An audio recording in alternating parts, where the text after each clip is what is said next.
Hello বন্ধুরা, আজকে তোমাদের সামনে নিয়ে চলে আসছে একটা নতুন সুন্দর খুবসুরত ভিডিও। শুধু শুরু থেকে শেষ পর্যন্ত দেখতে থাকো। আজকে রান্না করব আমি কান্ট্রি চিকেন, মানে দেশি মুরগি।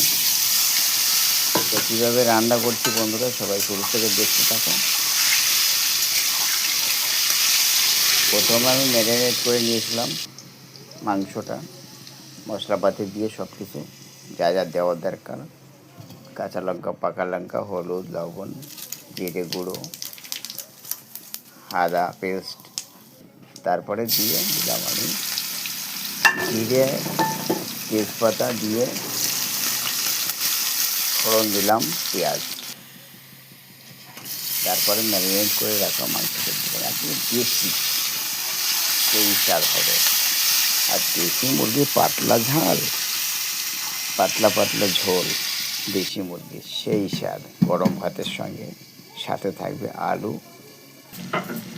একবার রান্না করে খেয়ে দেবে বন্ধুরা, কেমন লাগে।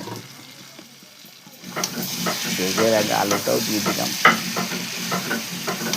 আলু না দিলে আমরা অ্যাকচুয়ালি দিই, আমরা হচ্ছে বাঙালি সম্প্রদায়ের লোক। মাংসের ভিতরে আলু না দিলে মাংসতে স্বাদই পাই না। এখন নানান রকম স্টাইল চলে এসছে, সবাই নানান রকমের স্টাইলে বানাতে থাকে, কিন্তু বাঙালি স্টাইল হচ্ছে আলাদাই স্বাদ। সে দেখো বন্ধুরা, পুরো কষিয়ে কষিয়ে নিয়ে দিয়ে দিলাম জল। এইবার কমসে কম 15 মিনিট ধরে আমি সিদ্ধ করব। এই যে দেখো কতটা রঙ্গত চলে এসছে, দেখো একবার কালার দেখলে তো ঠিক পাচ্ছ বন্ধুরা, দেশি মুরগি তো কালার তো হবে। আর যদি এর ভিতরে একটু চুই ঝাল থাকতো তাহলে তো ব্যাস কোনো কথাই হতো না। তবে সবাই ভালো থেকো, সুস্থ থেকো, আর এরকম দেশি মুরগির মাংস খেতে থাকবে, দেখবে শরীরও ভালো থাকবে। আর পাড়া প্রতিবেশীরা তো জ্বলতেই থাকবে, এত সুন্দর রান্না করে যে খাচ্ছ। তা লাস্ট পজিশানে এসে দেখো বন্ধুরা, আমি দিয়ে দিলাম একটু গরম মশলা। আর গরম মশলাটা কী করে জানো?